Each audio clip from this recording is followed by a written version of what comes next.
Welcome to our channel. Before we get started, please consider liking and subscribing so we can bring more stories like this to you. The Cartel's calling card. Dust devils danced across the parched earth, mirroring the turmoil in Bishop's gut. Santa Minerva wasn't a town. It was a graveyard waiting for tenants.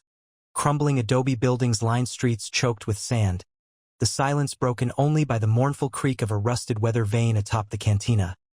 The air tasted of grit and decay. He knelt beside what was left of Carlos, the local mechanic. Or rather, what wasn't. The buzzards had been busy, but they hadn't taken everything. A single playing card, the Queen of Spades, lay pristine on the blood-soaked ground. The Cartel's calling card. Bishop photographed the scene with his Leica, the click of the shutter echoing in the oppressive stillness. Efficient, brutal, and undeniably theatrical. Just like they always were. Show-offs? He muttered, his voice raspy from the dust. He scanned the surroundings, his eyes missing nothing, the tire tracks leading away from the scene, faint but discernible. The disturbed earth near the well, suggesting something heavy had been dragged. He pulled on a pair of latex gloves, carefully collecting the card, placing it in an evidence bag. A shadow fell across him. Bishop didn't need to look up to know who it was. The scent of rain and old leather was unmistakable. Shadow? He acknowledged, his voice neutral. Kenji Tanaka, or Shadow as he was known in certain circles, stood impassive. His gaze fixed on the grim tableau. His face, a mask of controlled fury, was etched with lines that spoke of a past Bishop could only imagine. Carlos was one of my contacts, Shadow said, his voice low and gravelly. He had information about the shipment. Bishop stood, brushing dust from his tailored suit. Shipment of what? Doesn't matter now, does it? Cartel got to him first. Shadow turned away, his shoulders tight. He moved with a contained grace that belied the raw power he possessed. He'd been questioning a group of men huddled near the ruined church, their faces etched with fear. They scattered like cockroaches when they saw him approach again. Waste of time, Bishop observed. They won't talk. Not unless they want to end up like Carlos. Shadow ignored him, his gaze sweeping across the landscape. Someone saw something. I can feel it. He moved towards the cantina, its swinging doors ajar. Bishop followed, his senses on high alert. The air inside was thick with stale beer and desperation. A lone woman sat at the bar, nursing a drink. Her eyes were hollow, her skin weathered by the sun and hardship. Shadow approached her, his voice surprisingly gentle. Senora, did you see anything last night? Anything unusual? The woman flinched, her hand trembling as she raised her glass. I see nothing, she whispered, her voice barely audible. I hear nothing. Shadow persisted, his voice unwavering. Carlos was a good man. He didn't deserve this. The woman's eyes flickered with a spark of defiance. Good men don't last long in Santa Minerva. Bishop watched, his mind already piecing together the puzzle. The tire tracks, the disturbed earth, the fear in the woman's eyes. The Cartel wasn't just sending a message. They were cleaning house. Shadow's questioning yielded nothing further from the woman. He left the cantina, his frustration palpable. They're terrified, Bishop said, joining him outside.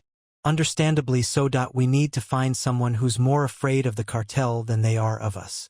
Shadow stared out at the horizon, his jaw clenched. The sun beat down mercilessly, baking the earth and amplifying the sense of hopelessness.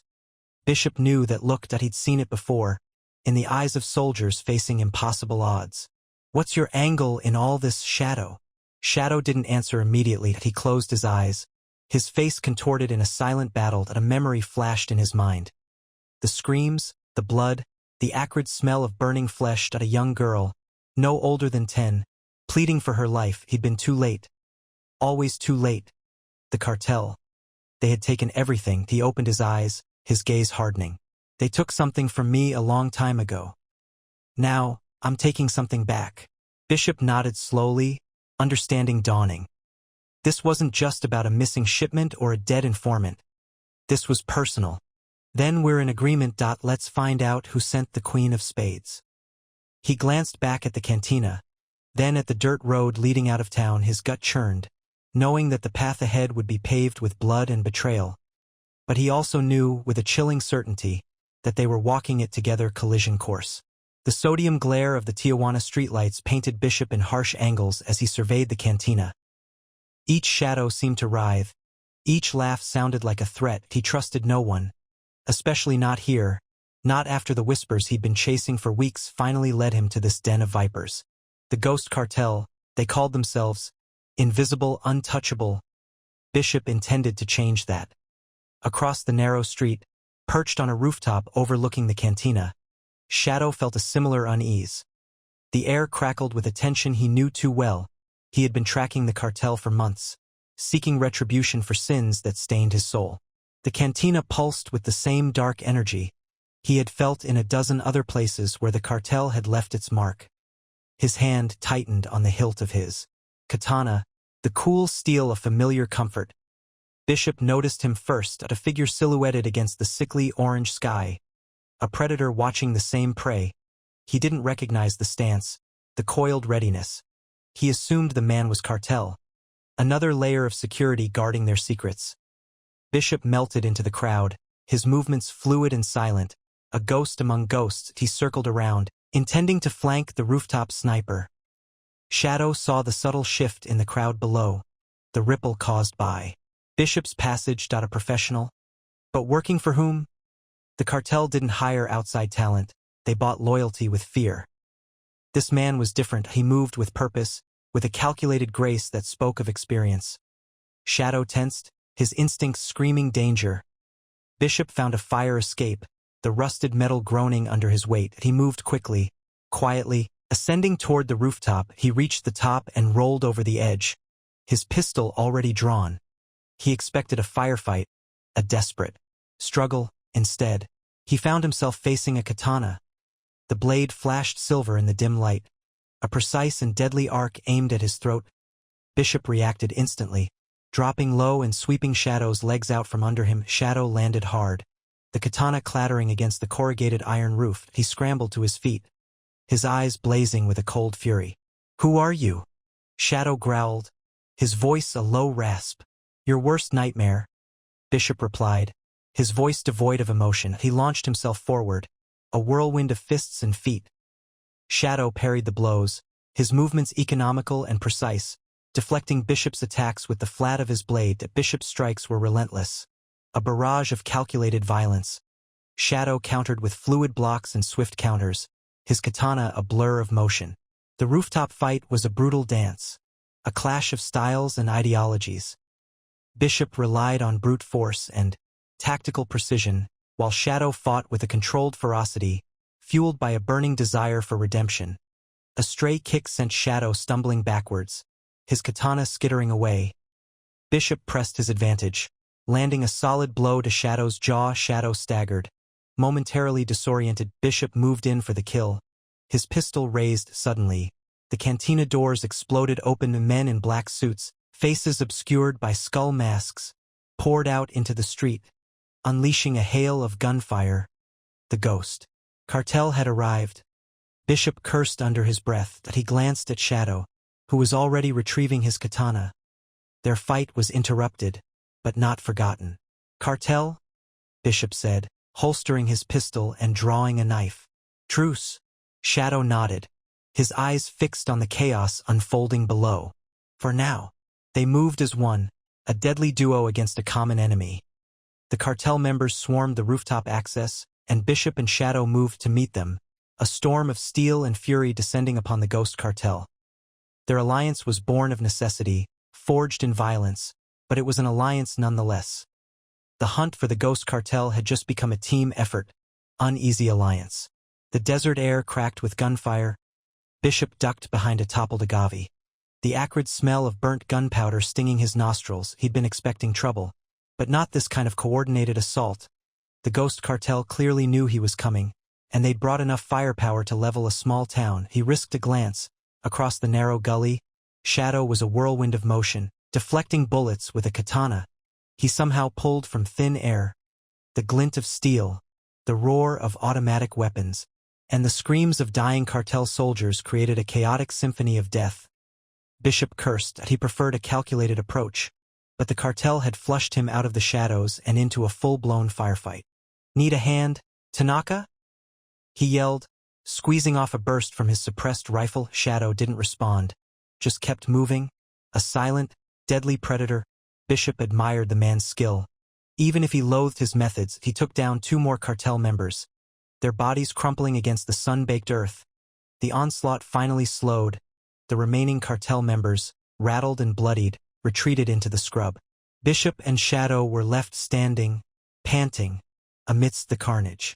The silence that followed was heavy, broken only by the buzzing of flies already drawn to the scent of blood. Bishop surveyed the scene. It wasn't just the number of attackers that bothered him. It was their equipment. Advanced optics, modified weapons, even some kind of personal cloaking device discarded near a cactus. This wasn't the typical drug cartel he'd encountered before. This was something else entirely. He moved towards a fallen soldier, kicking aside an assault rifle. The man wore a tactical vest unlike anything he'd seen. Woven with some kind of shimmering thread, he ripped it open, finding a small metallic device embedded in the fabric. It hummed faintly. "What is that?" Shadow asked. His voice low and gravelly. He approached cautiously, his katana still dripping crimson. Bishop examined the device, turning it over in his gloved hand. Some kind of dampening field generator. Scrambles radar. Thermal imaging. High-end military tech. Shadow knelt, examining the cloaking device. This too. Cartels don't usually play with toys like these. Bishop straightened up. Exactly. This isn't about drugs, Tanaka. This is about power. And they have access to resources that shouldn't be available to them. He tossed the field generator to Shadow. "Take a look. See if you can figure out what makes it tick." Shadow caught it. His dark eyes narrowed. He studied the device with an intensity that bordered on obsession. After a moment he spoke. "The energy signature, it's familiar. I've seen this before, during my time with the Yakuza." Yakuza? Bishop raised an eyebrow. What connection could they possibly have? "I don't know, but someone within the Yakuza, someone powerful, was experimenting with similar technology. It was kept secret, highly classified." Shadow paused, his gaze hardening. If the Ghost Cartel has access to this, it means they have a connection to someone deep inside the Japanese underworld. Bishop ran a hand over his close-cropped hair. This was getting complicated. He preferred clean, simple solutions. This web of connections was anything but. He met Shadow's intense gaze. "We're both after the same thing, Tanaka, the Ghost Cartel, and they just made it abundantly clear that they want us dead."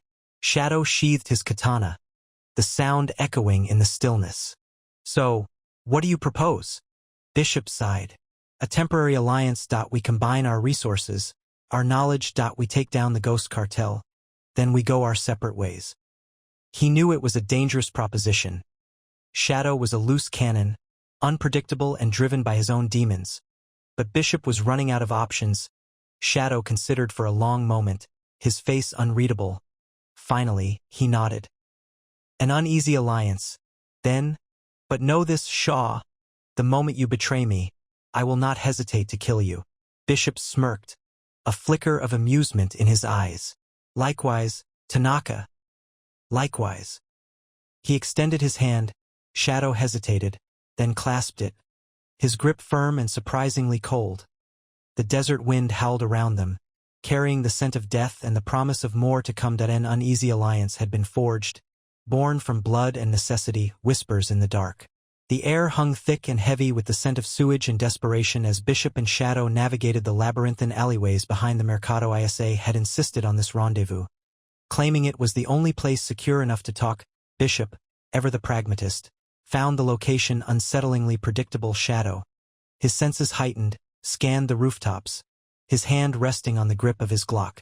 They found her crouched beside a overflowing dumpster, the glow of a hacked datapad illuminating her face. Isa Flores was smaller than Bishop imagined, barely 5 feet tall, but her eyes burned with a defiant intelligence. A cascade of purple-dyed hair obscured half her face. "Took you long enough?" she said, her voice a husky rasp. "I was starting to think you were just muscle, not brains." Bishop grunted. "Show us what you have. Then we'll decide if you're worth our time." Isa smirked, tapping the datapad screen. "Straight to business, huh? Find out. Let's talk about Chief Morales, Sweet guy. Loves his city.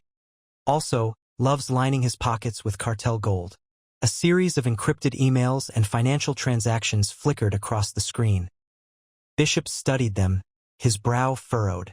The cartel uses shell corporations. Morales is funneling money through them. Bingo, Isa said, leaning back against the dumpster. He's been on their payroll for years, protecting their operations, turning a blind eye to, well, everything. Shadow stepped closer, his gaze intense. What about the Fight Club? The one near the docks. Isa's smirk widened. Ah yes. El Club de la Muerte. Charming name, isn't it? Morales is their biggest fan. Turns a blind eye to the recruitment practices, shall we say. Bishop felt a familiar tightening in his gut. Recruitment practices? You mean kidnapping? Isa shrugged. Let's just say people disappear in this city. And sometimes they reappear in the ring. Others, not so much. How do you know all this? Shadow asked, his voice low and dangerous. Isa raised an eyebrow. I have my ways. Let's just say the internet is a vast place, and I know how to dig deep. Besides, she added, her voice dropping to a conspiratorial whisper, Morales has been making life difficult for people like me. I owe him a little payback. Bishop distrusted her eagerness. What's your angle, Isa? Information doesn't come free. She met his gaze unflinchingly. I want Morales taken down. For good. And I know you two are the only ones crazy enough to do it. Consider this a partnership. I provide the intel, you provide the persuasion. Shadow remained unconvinced. Why not go to the authorities? Isa laughed. A short, bitter sound. The authorities? You think they're clean?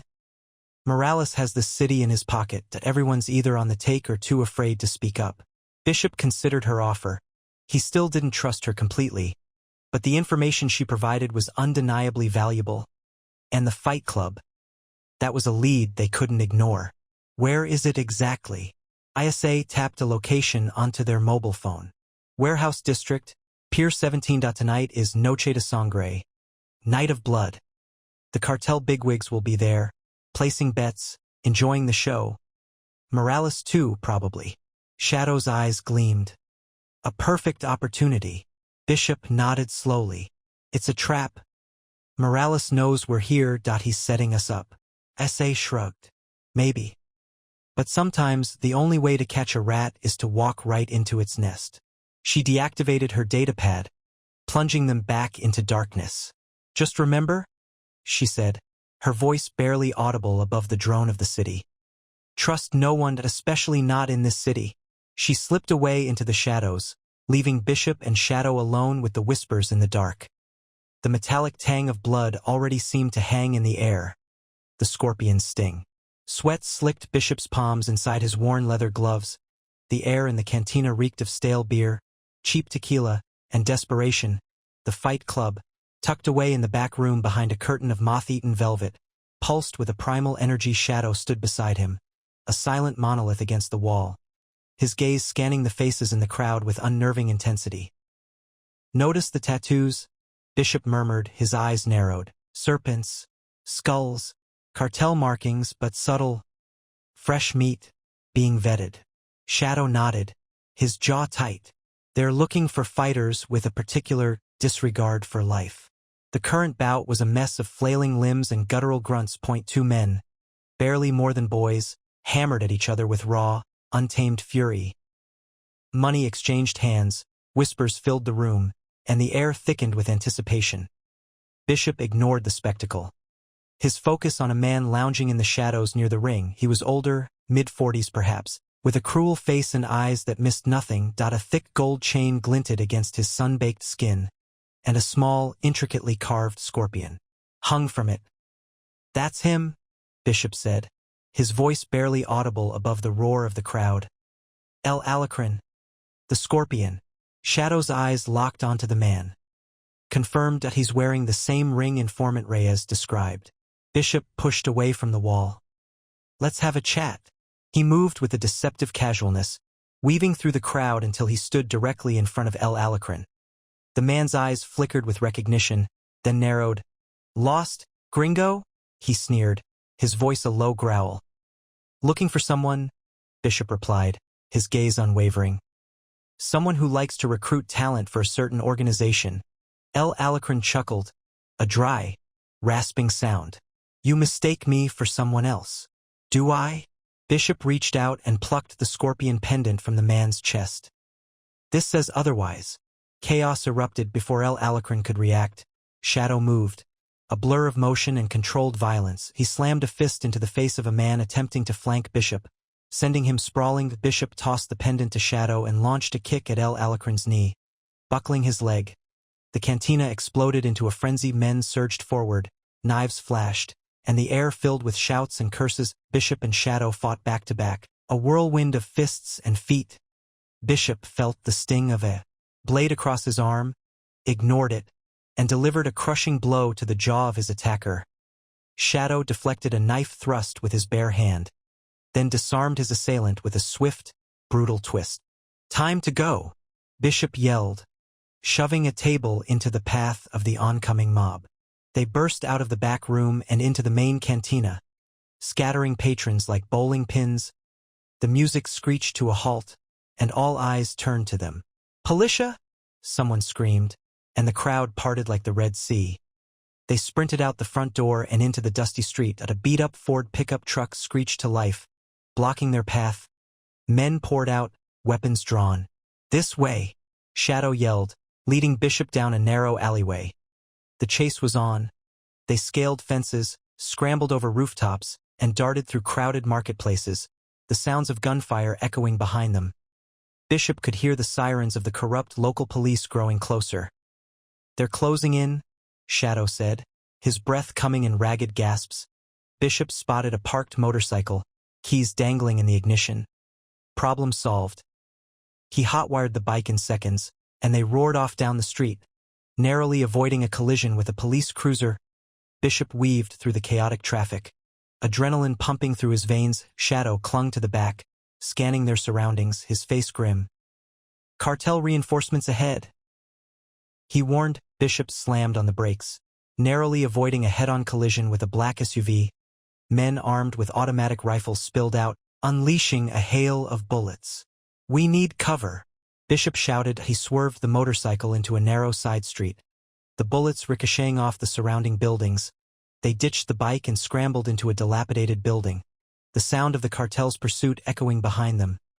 Bishop leaned against the wall. Catching his breath, he glanced at Shadow, who was already patching up Bishop's arm with a strip of cloth torn from his shirt. El Alacrán knows who we are now, Bishop said, his voice tight. This just got a lot more complicated. Shadow finished bandaging the wound. Complicated is an improvement. Before this, it was merely suicidal. He met Bishop's gaze, a flicker of something akin to grim amusement in his eyes. But we have a name. El Alacrán. It's a start. Silencios. Shadow. Sweat plastered the lieutenant's cheap suit to his skin, the fabric clinging like a second, more wretched life. El Alacrán loomed, a granite statue carved with cruelty, the desert sun glinting off the gold tooth that punctuated his sneer.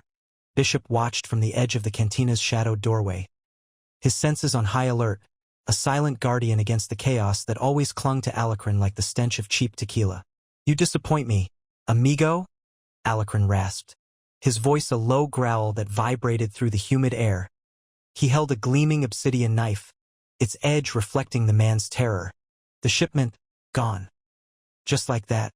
I was betrayed, Patron, the lieutenant stammered, his eyes darting wildly. By Silencio. The name hung in the air, thick and heavy. Alacrán paused, his hand tightening on the knife hilt. Bishop felt a shift beside him. Shadow, who had been a statue of quiet intensity, now vibrated with barely contained energy. Silencio? Alacrán repeated, his brow furrowing. I do not know this Silencio. He controls everything, Patron. He is the ghost, the one you cannot touch. The lieutenant's voice cracked, desperation lacing every syllable. He moves through the cracks, he corrupts. He is everywhere and nowhere. He buys loyalty and smashes those who resist. Alacrán scoffed, a sound that held no humor. Superstition. Fear that I will crush this silencio.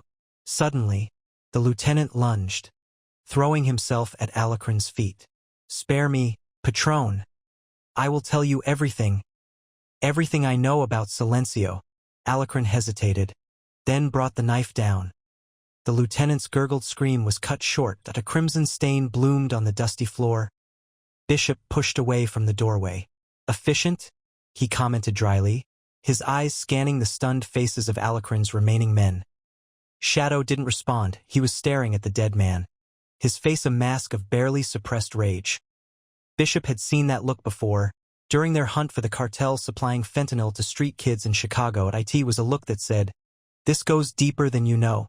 Later, back in their borrowed safe house, a dilapidated shack on the outskirts of town, Bishop watched Shadow meticulously cleaning his katana, the rhythmic swish of steel a counterpoint to the oppressive silence. "Silencio," Bishop said, testing the name. "Sounds like a bad opera." Shadow finally looked up, his eyes dark pools reflecting the dim light that a muscle twitched in his jaw. "He is not an opera," Shadow said, his voice tight. Bishop leaned back against the crumbling wall, his expression unreadable. The lieutenant seemed pretty terrified. Enough to betray his boss. That takes something. Shadow sheathed his katana with a sharp click. He walked to the window, staring out at the harsh, unforgiving landscape. 10 years ago, he began, his voice low and rough. I was different. I worked for people like Alacran, but in Tokyo I was good at what I did. Very good point. One day, I was tasked with silencing a journalist, a woman who was getting too close to our operations. He paused, his knuckles white as he gripped the windowsill. I found her that I was ready to do what I was paid to do. But then, Silencio arrived. He didn't stop me. He watched, he manipulated, he made me see her not as a target, but as a person. He showed me the corruption that had consumed me, the darkness I had embraced. Then he offered me a choice.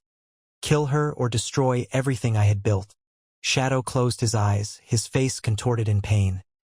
I chose to destroy that. I turned on my employers, but Silencio, he vanished, leaving me to pick up the pieces of my life, shattered and stained with blood. Bishop pushed himself off the wall. So, you owe him one? Shadow shook his head slowly. I owe him everything, and nothing. That he saved me. But he also exposed me to the truth, a truth that haunts me every day. He's using that guilt. Shadow, Bishop said, his voice sharp. That's how he operates. He finds the cracks, the vulnerabilities, he preys on them. Shadow turned, his gaze intense.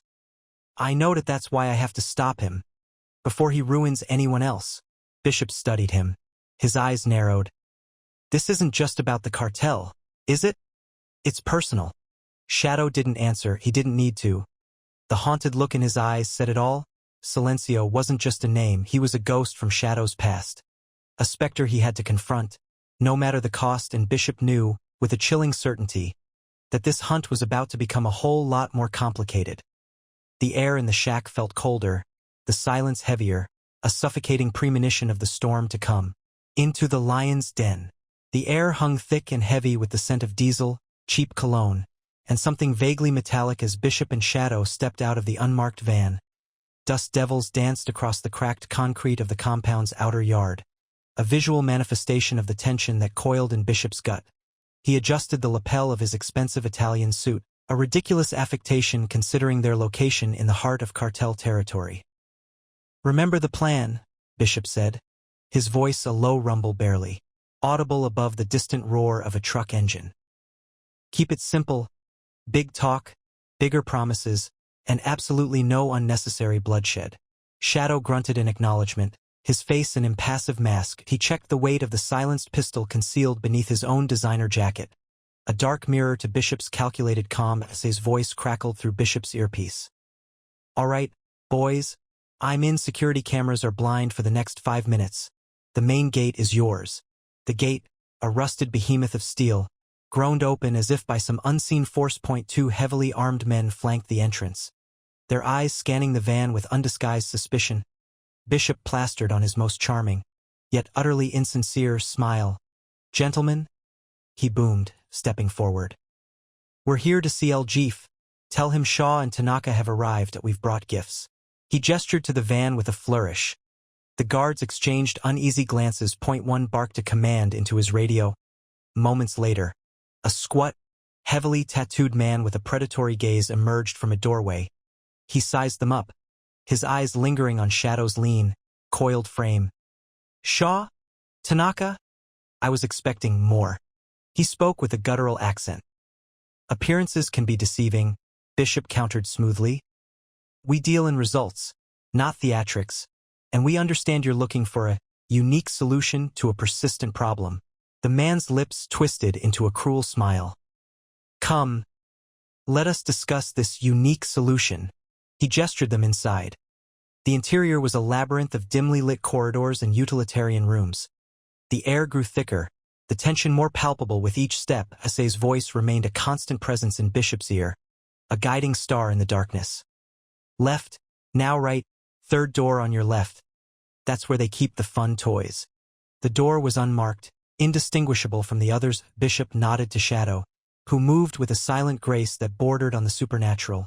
He slipped a lock-pick from his sleeve, the delicate clicks barely audible, and the door swung open. The room was a stark contrast to the rest of the compound, sterile, brightly lit, and filled with humming machinery. Technicians in lab coats scurried around consoles, their faces illuminated by the glow of holographic displays. And in the center of the room, bathed in an ethereal blue light, was the source of their interest. A shimmering, almost invisible cloak draped over a mannequin. Silencio's toys, Bishop muttered. His eyes narrowed as he ran a hand over the cloak's surface, feeling only a faint resistance. This was far beyond anything he had anticipated. Shadow moved to a nearby console, his fingers flying across the keyboard. Incoming transmission, he said, his voice tight. Schematics, details of a massive arms shipment, heading to Veracruz. Ayasei's voice cut through the static. Guys, we've got company. They're onto us. Get out now. The door burst open, and the squat, tattooed man stood there, flanked by a dozen armed guards. His cruel smile had vanished, replaced by a look of cold fury. The game is over, gringos. Bishop met his gaze, his own face hardening. Perhaps, but the game's just begun. The ghost unmasked. Static frayed the edges of the encrypted channel before dissolving into desperate Spanish from his perch atop the ruined billboard. Overlooking the cartel's sprawling estate, Bishop sifted through the garbled transmission. Vargas treachery.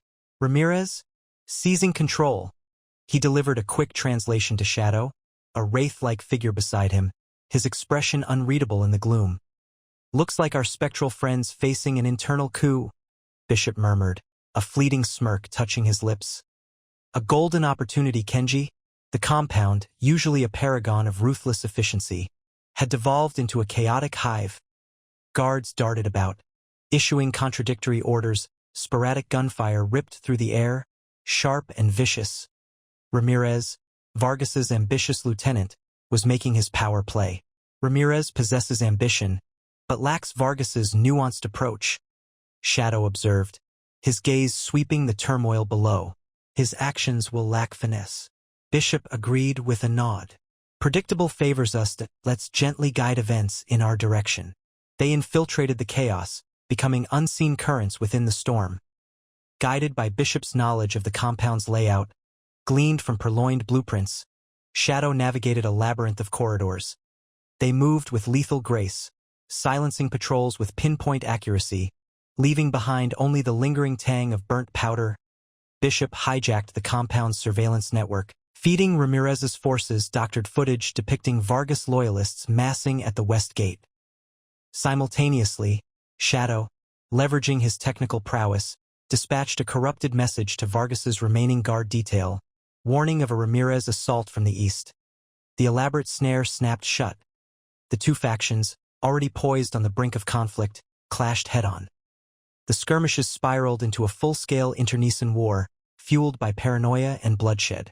Time to greet our elusive host, Bishop stated, his voice devoid of warmth.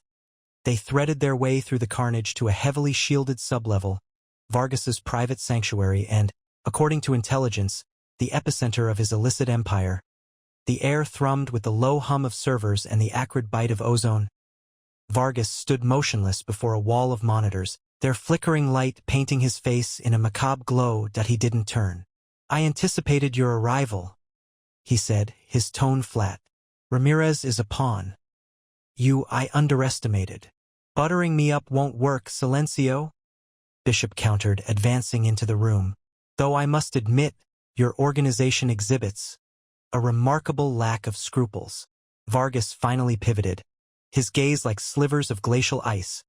He pressed a button on his console. With a resounding clang, thick steel doors sealed the room, imprisoning them within. "Remarkable indeed. But now you are trapped. My creation shall be your mausoleum." The monitors shifted to schematics, then activated a network of automated gun emplacements secreted within the walls. The turrets whirred ominously, their barrels aligning, locking onto Bishop and Shadow. "Curtain up," Bishop muttered, drawing his sidearm. The ensuing confrontation became a ballet of lethal projectiles and agile movement.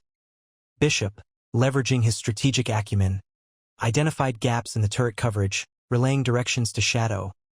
The latter, a human blur, danced through the storm of fire, neutralizing the turrets with targeted strikes and bursts of EMP grenades. Vargas observed, his face an impassive mask, as his defenses disintegrated, that he remained unfazed as a stray round ricocheted off a nearby console. He simply activated another safeguard. The room was consumed by absolute darkness. "Night vision," Bishop commanded. Shadow activated his goggles, transforming the room into an eerie landscape of phosphorescent green. He located Vargas slipping behind a reinforced glass partition, accessing another control panel. "He's initiating a lockdown," Shadow said, his voice tight with urgency. "No way out." Bishop tossed Shadow a small metallic device. "Employ this. Override the lockdown sequence. I'll keep him engaged." Shadow nodded curtly and vanished into the shadows, heading for a service panel on the far wall. Bishop stalked toward Vargas. Drawing his blade, Vargas smiled, a chilling, predatory expression twisting his features. "You believe you can thwart me? I exist beyond your reach. Beyond everything." He raised his hand, revealing a device strapped to his wrist. "One touch, and this entire facility incinerates. Taking you with it." Bishop lunged forward, heedless of the threat. He was fixated on neutralizing Vargas. The knife arced through the void, a sliver of quicksilver aimed at Vargas's wrist. Vargas parried the blow with his other arm. The ensuing struggle was a savage contest of steel and sinew, a desperate fight for survival. Bishop, despite his superior skill, found himself constrained by the cramped enclosure and the constant specter of immolation. Suddenly, the lights flickered back to life. Shadow stood beside the service panel, his breath ragged. "System override complete." He announced. Vargas fixed Shadow with a look of incandescent rage that he hesitated.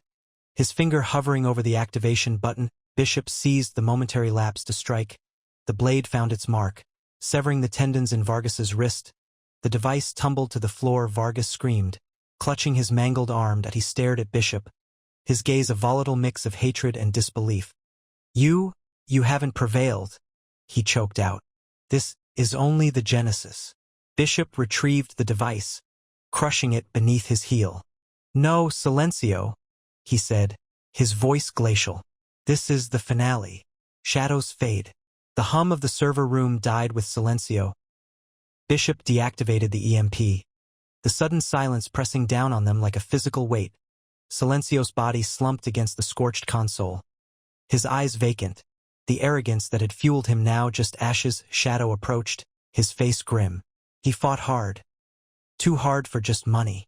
Bishop knelt, running a gloved hand over the burnt circuitry. Money was a tool, not the objective.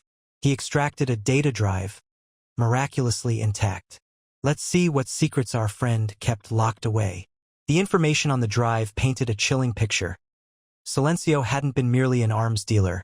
He was a puppeteer, orchestrating chaos. The weapons he'd funneled into the region were designed to ignite existing tensions, to destabilize fragile governments and fuel conflict.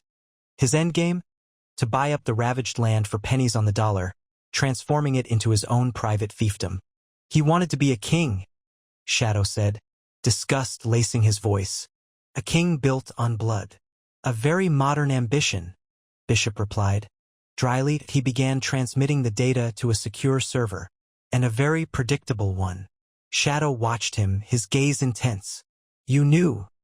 You suspected his motives were deeper. Bishop shrugged. I look for patterns. Silencios' actions didn't align with simple profit. There was a calculated ruthlessness, a disregard for collateral damage that suggested a larger objective. One man's greed is rarely that boundless.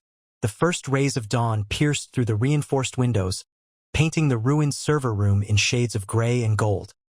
The light seemed to emphasize the exhaustion etched on Shadow's face, the weariness in his eyes. It's over, Shadow murmured, more to himself than Bishop. At least this part of it. Never truly over, Bishop corrected, his voice flat. There will always be others, drawn to the shadows, seeking power through chaos. He turned to face Shadow fully. The world is a breeding ground for men like Silencio. We've only pruned one particularly virulent branch. A long silence stretched between them, filled only with the hum of the building's ventilation system. Shadow finally broke it, a ghost of a smile playing on his lips. You expected me to vanish. To disappear back into the darkness. Bishop raised an eyebrow. Did I? I observed. You have a unique skill set. One that proved surprisingly effective. And you? Shadow asked, tilting his head. What will you do now? Return to my endeavors, Bishop said, carefully avoiding the word life. Untangle other knots. The world is full of them. Another pause. I learned something, working with you, Shadow admitted, his voice low. There is a certain efficiency to your methods. A pragmatism I can appreciate. Pragmatism is a survival tool, Bishop countered. Sentiment is a liability. Perhaps, Shadow conceded. But sentiment can also be a weapon. A weakness to exploit. They stood in silence again, the unspoken understanding hanging heavy in the air. They were two sides of the same coin, forged in darkness, driven by different demons, yet bound by a shared recognition of the world's ugliness. Bishop offered a curt nod. If our paths cross again, Tanaka. Shadow corrected, his gaze unwavering. Call me Shadow. Shadow? Bishop repeated, the name feeling foreign on his tongue. If our paths cross again, I trust we can rely on each other's competence. Shadow inclined his head. I suspect they will. The shadows are long, and they touch everything, eventually. He turned and walked towards the rising sun, his silhouette stark against the brightening sky. Bishop watched him go, a flicker of something akin to respect in his usually impassive eyes. He knew this wouldn't be the last time. The world was shrinking, the darkness spreading, and he had a feeling that the shadows, both literal and figurative, would soon be calling them both back into the fray. He turned back to the console and began erasing every trace of their presence. The silence was once again his only companion. He preferred it that way. Almost